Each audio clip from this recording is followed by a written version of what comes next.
Our school buildings are working against us. They are outdated, overcrowded, and costing more than the district can afford to repair. A KXAN investigation. The Austin Independent School District says it is their largest classroom mold removal ever. Hundreds of pages of reports document crumbling buildings and worsening conditions at DeKalb County schools after a district-wide assessment in 2020. By now, you've probably seen this video of Druid Hills High with mold on the walls, backed up sewage, and holes in the ceiling and walls. Hard to believe anything could be worse, but turns out it's not even close. Here's deterioration spanning decades. We're getting our first look inside some of the Guilford County Schools' outdated buildings. Faust and Joyner Elementary, Page High School. There's taped up hardware, screws where they don't belong. American public schools are literally falling apart right before our eyes. Crumbling walls, ACs that don't work, dangerous mold-infested buildings, and even gyms fall victims to decay. On top of that, teachers are quitting in droves. Across the nation, from coast to coast, schools are facing a critical shortage of teachers. Over 280,000 educators have left since the pandemic, leaving classrooms in places like California and Maryland without the desperately needed staff. I know over 20 teachers who have quit. 20, 25. Teachers are quitting by the masses. Teachers that were just colleagues of mine were in tears coming to me saying, I'm so glad you got out. I'm so glad you got out. Educators are quitting their jobs in alarming numbers. Schools are missing hundreds of thousands of staff. And I resigned my position as teacher. Nationwide, there are more than 280,000 fewer teachers now. 280,000! That's according to the Department of Labor. Millions of kids are showing up to classrooms with no permanent teacher. Now think about how all of this is impacting our poor students. Not only do they have to deal with deteriorating school infrastructure, but teachers who don't care if they deliver or not. The results? In many cities, not a single high school student scored proficient in key subjects like math and English. Not even one student passed. This isn't just a problem, it's a national tragedy that our children have to pay a heavy price. So stay with us as we dive deep into a system in crisis. We will also pull the curtains to reveal the main culprit behind all these troubles and give a surprisingly simple solution to solve all this mess. Subscribe and stick around until the end to see what's going on and what to do about it. The tiles and the watermarks and the damage around the foundations of the schools and the buckets in the hallway that catch water at various schools. Imagine entering a classroom where the tiles have disappeared and the recent storm rainwater is being collected in buckets. The walls are now displaying dangerous signs of mold and deterioration. Tonight, a KXAN investigation. The Austin Independent School District says it is their largest classroom mold removal ever. Mold has been an issue at the middle school. In the locker rooms, in the middle school, near the showers, and right next to the lockers. It's a widespread reality for students across the nation, from the bustling streets of New York City to the shores of California. In urban centers and rural towns alike, students are facing the same challenges. Learning in environments that seem to be forgotten by time and neglected by society. The technology classroom without access to the internet. I see a lot of bad situations. This ranks about some of the worst. However, physical deterioration is only part of the problem. Consider the difference in technology. In a time when digital innovation is taken for granted, many schools lag far behind. Computer labs with old equipment and no internet. Students are still using resources from the past to get ready for the future. If we can't even give our children the most basic materials now, how can we even talk about preparing them for the future? They say it puts athletes at a dangerous disadvantage. We first told you about the problem last week, and tonight, the school board got an earful. 7 Action News reporter Alex Bazarjian tells us what's being done to address the issue. At Detroit's Spain Elementary and Middle School sat empty for weeks. No children were allowed field at both high schools. The total coming to $2.9 million that will come out of the district's general fund. Not even the playgrounds, gyms, and tracks are safe as signs of decay are everywhere. We are told that pouring in more money is the solution. But is that the truth? Paradoxically, investing billions of dollars in government-run public schools have not resulted in any improvement. For 40 years, scores have been flat. Much more money, no improvement. This is awful. So why the dismally poor results? 2 words: teachers' union. Education isn't just about the classrooms or the shiny tech gadgets that we give our kids. It's about the people standing in front of those classrooms, guiding, teaching, and inspiring our students on a daily basis. Teachers are the hearts and souls of learning. They're the captains of the ship, steering our kids through the stormy seas of education and life. But what happens when these same people who we entrust our children to do not perform and don't care? And what happens when there is zero accountability because the broken system encourages it? Take New York City, for example, where only 2% of the roughly 2,000 students were prepared to enter college. That's a 98% failure rate. 2,000 public school students beginning high school in the South Bronx in 2015, 2% graduated ready for college 4 years later. Oh my God. And NYC is just one of many cases across the country. In Baltimore, not a single student in 13 high schools passed the math exam.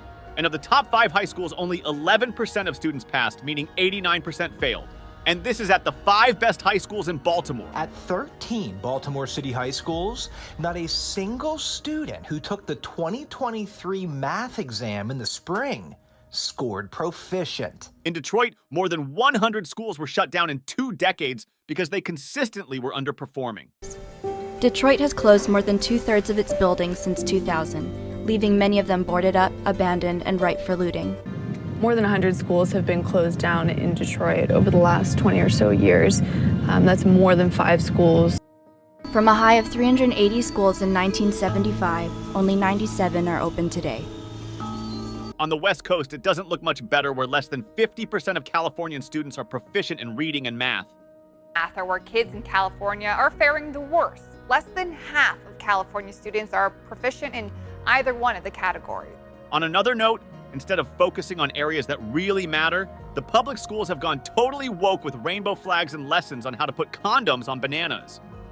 God and traditional values get thrown out while degeneracy and socialism are embraced. That's what we were taught when I went to high school. On Friday, students and teachers in the district wore rainbows to show off their pride. Is in honor of their commitment to ensuring a safe and inclusive learning environment.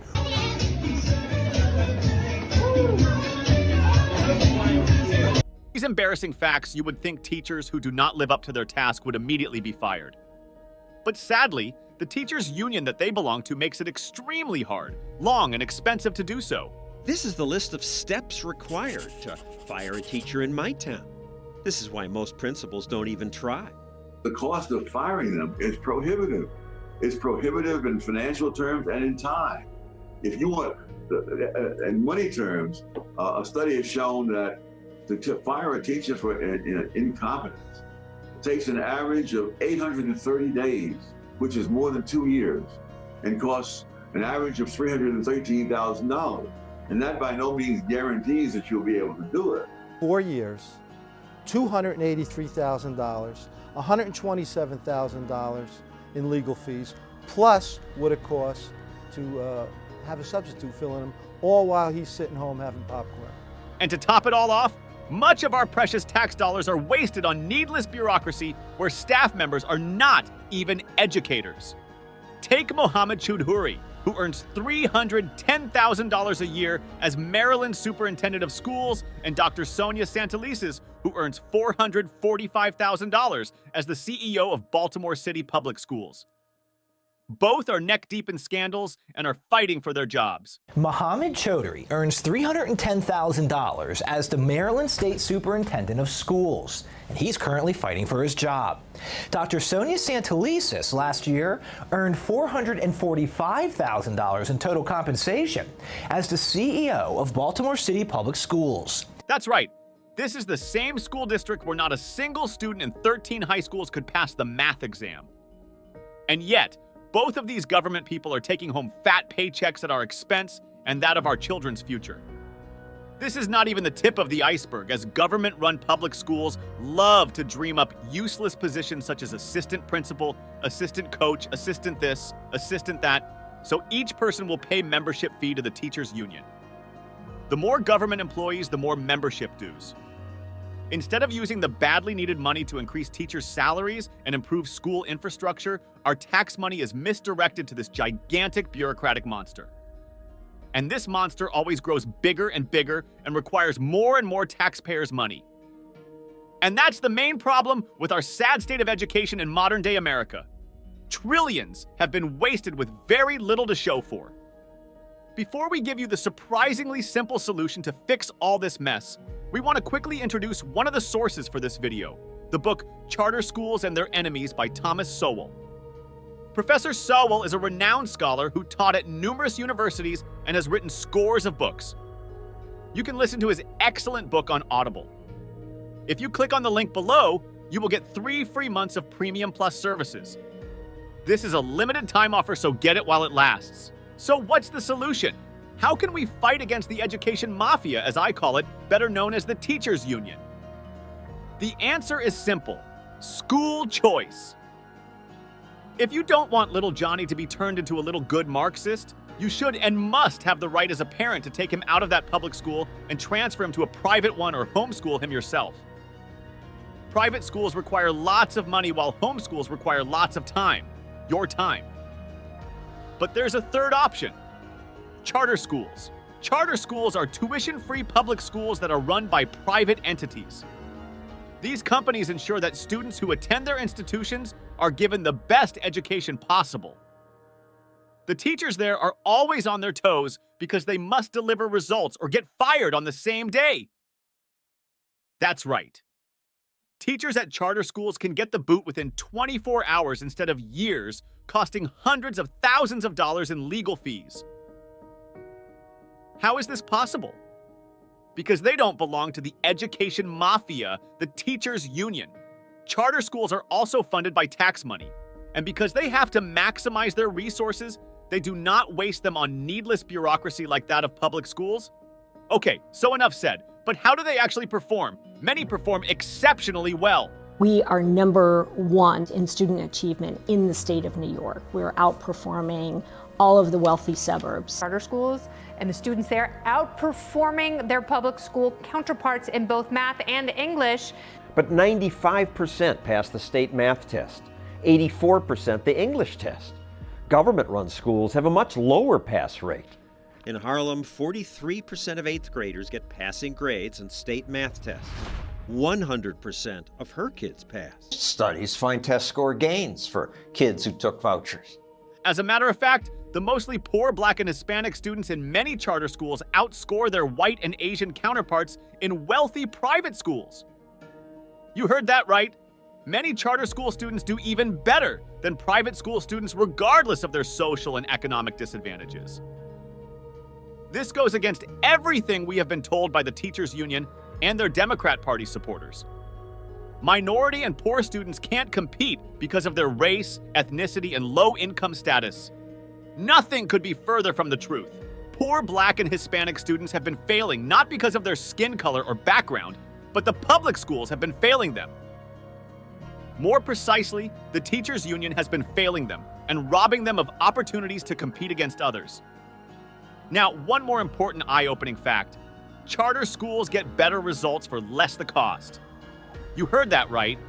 Their students not only score better than their peers from private and public schools, but the amount of tax dollars per student is much less. So New York spends about almost $20,000 per student.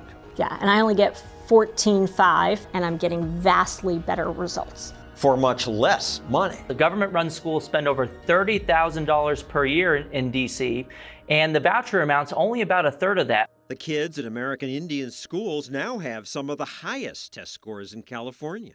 And you could do that on the same amount the state gives every school? We get less. We get less than every other school. And there's good reason. A new report shows New York City charter schools and the students there outperforming their public school counterparts in both math and English at less than half the cost per student. So it's not only a win for the students and parents, but a big win for everyone else who has to pay taxes. By enrolling children into charter schools, taxpayers save billions of dollars each year. So that's a win-win-win situation for students, parents, and taxpayers. But wait, there's another surprise. female students at charter schools are less likely to get pregnant while their male counterparts are less likely to end up in jail. Due to the strict discipline policy at charter schools, children are taught at an early age to be on their best behavior. This sets them up to be good citizens of society in later life. Of course, not all charter schools are better. Some that don't make the grade have to shut down. It's almost impossible for government public schools to close if there's no competition. So students are forced to attend these lousy schools. But when faced with charter schools, many public schools in states like Michigan simply cannot compete and end up closing doors. It's from a school that's been closed down. Here's one of the closed down schools, and you can see it's all. From a high of 380 schools in 1975, only 97 are open today.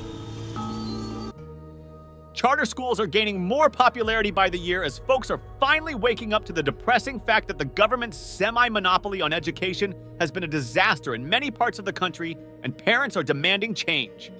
Charter school enrollment are Texas up 20%, North Carolina 19%, Pennsylvania 10%. You also added New York there. So All reasons parents line up, hoping to give their kids a chance to escape government-run schools. This line goes on and on. A new study is showing that charter school enrollment has jumped 9% since 2019, while district school enrollment has dropped more than 3%. Public schools are so bad that many Democrat elites such as Bill Clinton, Al Gore, Barack Obama, Gavin Newsom, and Joe Biden all send their children to private schools while doing everything they can to appease the education mafia at your children's expense. We have clearly seen how charter schools provide a much better choice for many students, particularly those from poor minority groups. So what action should we take? Well, that depends on each case. If your local public school achieves excellent results, then stay in that place. But if it is not, and you want to attend a private institution, you can get a voucher from your state government to help pay the high cost of tuition. Currently, only 15 states have school voucher programs. If your state doesn't have such a program, find out who are your local government representatives and demand they start one. Organize grassroots movements to gain strength in numbers and put pressure on these officials. Now, how do school vouchers work? A parent gathers information about schooling options, then picks a school that uniquely fits her child. Then she visits the school she likes best, and if it's a good fit, she and the school work together to get her child's voucher to pay for tuition. When the parent gets the voucher, she signs it, and that's it. Her child is enrolled. If you have the time to homeschool your child, you can seek help from various sources on how to get started. We've included several links below. If you live near some charter schools, visit them to see which one is the right fit for your child. You can either fill out an application or be put in a lottery system for enrollment. It's that simple, folks, so take action and do it now. School choice is the answer. Power to the students! As an extra bonus for you overachievers, we included a promotion code for use at Kumon, the world's premier tutoring service with over 26,000 locations around the world. Simply use this code below either online or in person at the nearest Kumon Center to receive $25 off on registration fee when you enroll your child. Thanks for watching. Please subscribe, like, and share with other concerned parents.